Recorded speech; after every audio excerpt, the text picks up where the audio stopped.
All right, everybody, welcome back to the KSR YouTube channel. Thanks for tuning in. Thanks for checking out the video and seeing what we've got going on in the shop. Maybe the thumbnail brought you into this video because it's a little bit of an interesting thumbnail, which we'll get to that topic here in just a little bit, but kind of take a quick look around the shop and see what all we got going on. Eddie's working on Grant's vet, getting the like the cage bar sealed up where it goes through the rear firewall, as well as starting to install the fire system and the ABS unit and the dry sump tank and all of the stuff that goes along with final working on final assembly of the interior of that thing. CJ's over there working on the 4th Gen F body, reworking the steering so that we can fit the headers that the customer brought with the car. Decided that it would be cheaper and more cost effective for the customer to modify the steering assembly from the firewall forward versus, you know, to rebuild a header for that side, for the driver's side of the car. So the Nova's got an engine in progress, and well, we're waiting on parts to come in so that they can go to the machine shop.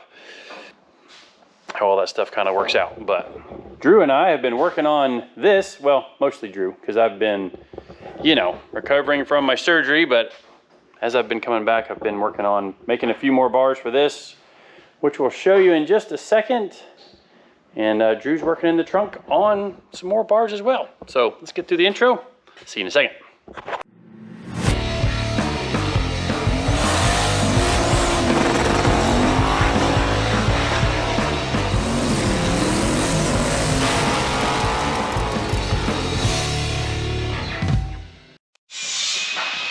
All right, well, I have crawled myself into the car.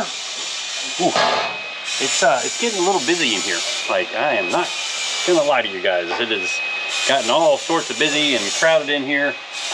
But that means we are getting very close to finishing up the roll cage on this thing. So one of the things we did is we left out the funny car cage, just because it's a lot easier to move around in here and weld on a bunch of, you know, different bars here and there, so that, you know, we have room to just move around while we're trying to get worked on other parts of the car.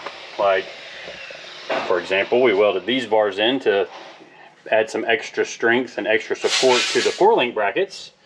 Got one there and then over here, as well as these bars that go up and kind of tie the inner frame rail system back to like the rear anti-roll bar and the rear chassis section of the car. But leaving out the parts of the funny car cage lets us get in here to more easily position ourselves to weld. And welding out of position is really fun, right? Oh, it's my favorite thing to do. I love doing gymnastics inside of a race car. Gymnastics or Pilates or yoga or whatever it is. It takes an acrobat sometimes to do this stuff, which you might have seen in some of our earlier videos about cage work. But we're finally getting really, really close on this thing. Drew's actually about to start working on, or he's kind of working on the rear section that goes from the shock mounts back to the rear bumper of the car, which doing a couple of things that are a little bit different that we don't have all the parts here to be able to show you, but one of them's kind of interesting, and it's a throwback back to at least one of the first modifications I did to my car years ago. And I'll tell you about that in just a minute. But while we're in here, one of the other things we did that probably could have planned for a little bit better is we added a second mount for the Turbo 400 that may or may not eventually end up in the car. So since we want to have all of this powder coated, this mount is for where the Power Glide mount is going to be. And then we ended up adding a second one in here because that mount is too far forward on that side over there. Can you see through the gaps? Yeah. And you can kind of see we had to go in and notch that inner frame rail structure to fit the Turbo 400. Didn't think far enough ahead. When it came to setting the car up for multiple transmissions, that one's kind of on me, but we made it work with what we had without having to cut out and redo a whole bunch of stuff. You know, we just notched that one tube and then added the second set of the second mount for the transmission cross member here. So the reason they're not welded is I've got some some ARP 12-point nuts that are going to come in, some steel ones, and we're going to weld them so that from the inside of the car, we won't have to take this all apart and put a wrench on it. We'll be able to, from under the car, loosen the 4 bolts on each side, and then drop the crossmember out to get the transmission out. Same with this, will be able to be removed without taking the tunnel out of the car, which we have a carbon fiber transmission tunnel kit for the car that's over there in another box. But that'll be another video because that's not what we're working on today. So today I made these 2 bars before I had to run out and get kids, and Drew actually welded them in while I was holding them.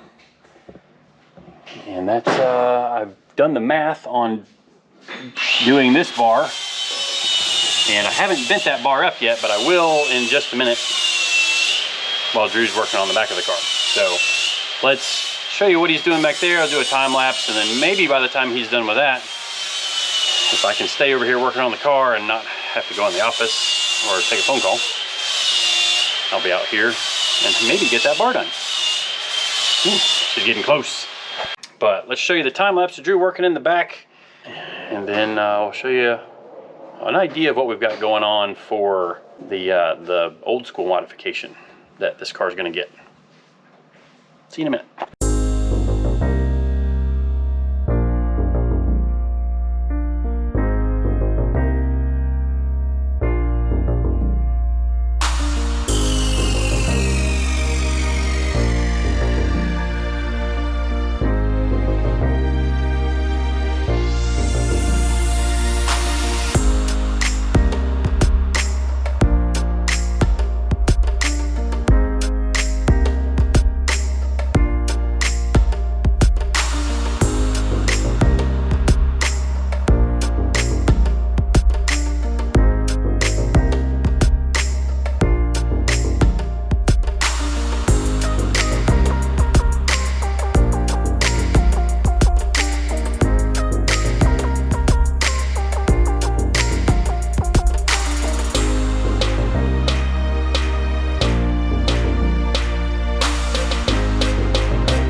Alright, so back here in the back of the car, I'm sitting down for the moment, but I might have to get up.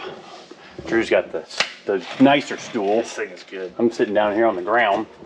But you see maybe a couple of changes. We flipped the shocks around, and yes, they still clear for as high as the rear end can go in the car, which would lower the car's ride height.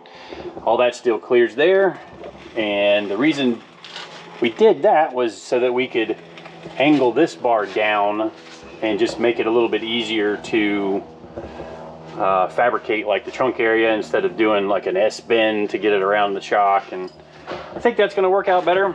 But all of the rear suspension is welded, like all of the control arms. The wishbone down here, all fully welded. Control arms, like I said, the anti-roll bar. We do, once we take this back apart, we've got to finish welding the inside of some of these brackets, as well as like that tube right there. It's not finished welded. But we've got a couple little things to work on with that. But the reason we haven't taken all of this rear suspension out and gotten it out of our way is because I've ordered something that was one of the first modifications that I ever did on my Cutlass. And that is an air shock. So you guys may or may not know, but this car is being built as a drag and drive car. And what we are going to do is hang an air shock right here behind the rear end. So we're gonna work on adding a kind of a hoop here. It'll triangulate up to somewhere on the rear end housing, whether it's under here. Probably gonna weld a KSR logo onto there. A couple of tabs off the bottom, a couple of tabs off that bar, and then we'll actually have like a quick pin in there so the shock can be completely removed if Spencer wants to. Or what we'll do is it will just be fully deflated for when it's at the racetrack. I think we'll still be able to work with that. I haven't done this before, but I got the idea from Tom Bailey on his Pro Mod streetcar. His 5-second streetcar Pro Mod. Pro Mod streetcar? Just like this one. Streetcar Pro Mod? This isn't one's Pro a streetcar. Mod. Steel roof and quarters and Yeah. stock doors. Yeah, stock doors. Yeah. Just don't look at everything else. Hey, street car. Streetcar. Streetcar. Yeah, so what you saw in the time lapse, Drew's working on these back here, the rear frame section. And there'll be a little bit of gusseting that adds up in there. We've got to work on, you know, the parachute mount is going to go through there. But yeah, the air shocky thing.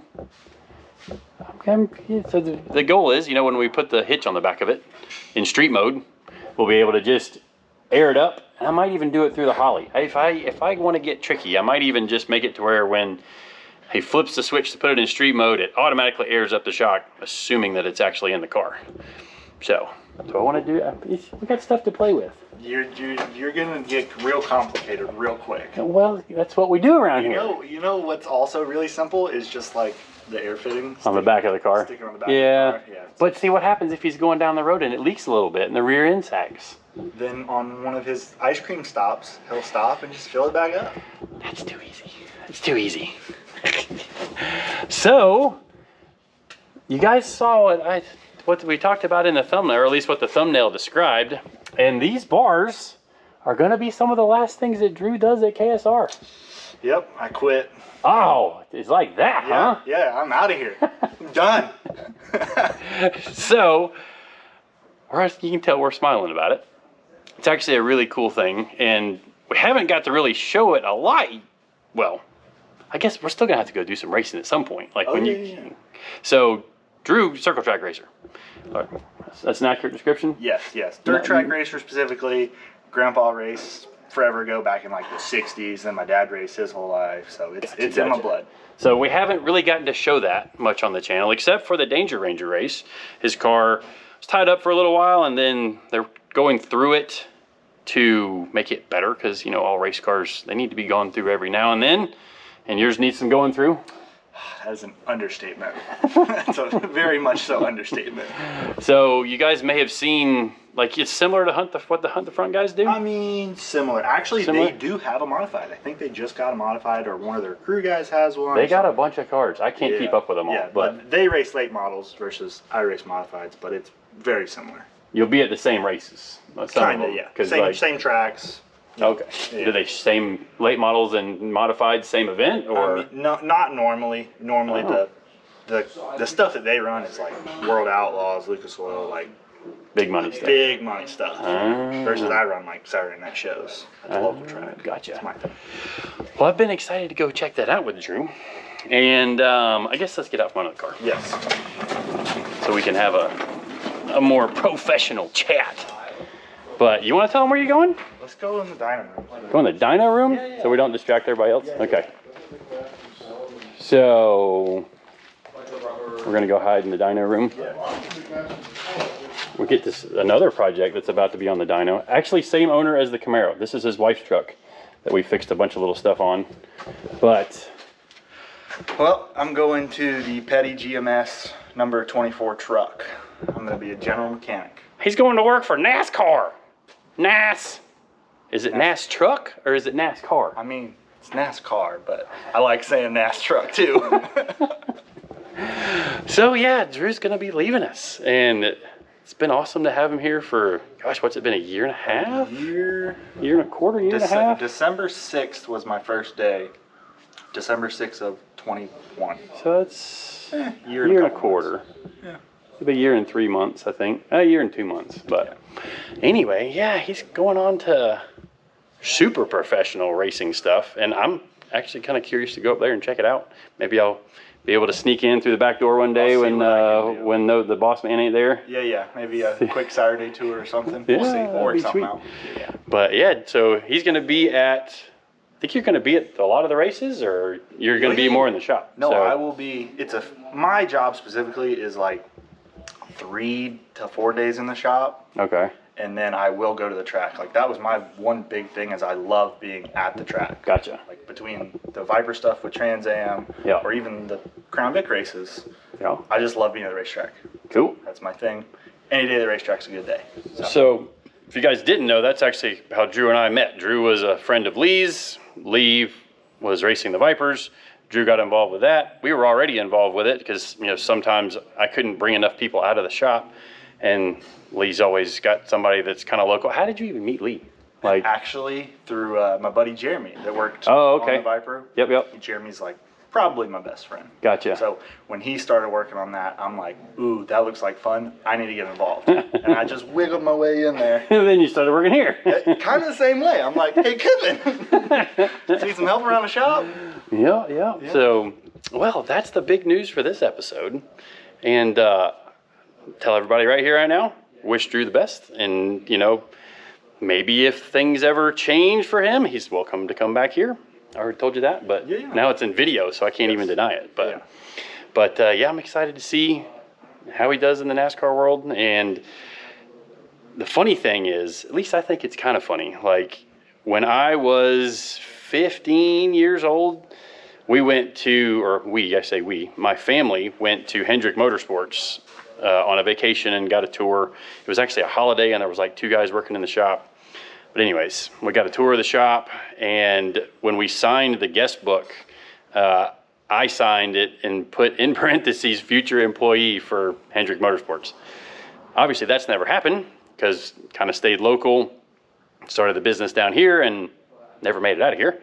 But it's kind of cool. I think it's awesome that Drew's going on and doing something that I really wanted to do a lot of years ago. So I've heard that a lot, actually. Like people that are like, "Oh, I'm so glad that you're going and chasing your dreams." Because, obviously, being a circle track kid, I've always dreamed. Well, I mean, NASCAR's the top of circle track. Yeah, it's the top of circle track stuff. Probably arguably the top motorsport in the world, right there with F1.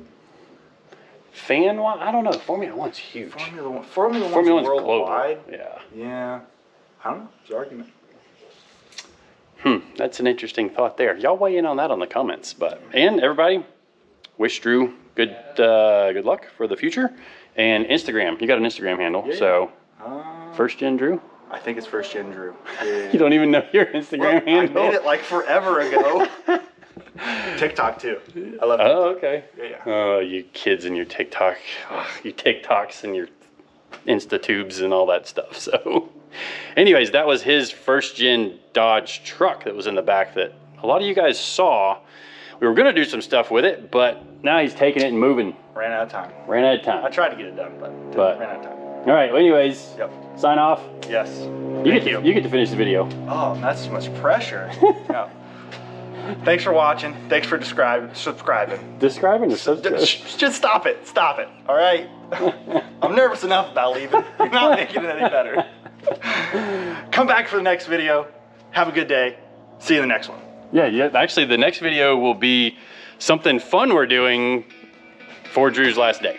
So, see you tomorrow or the day after. One of the two.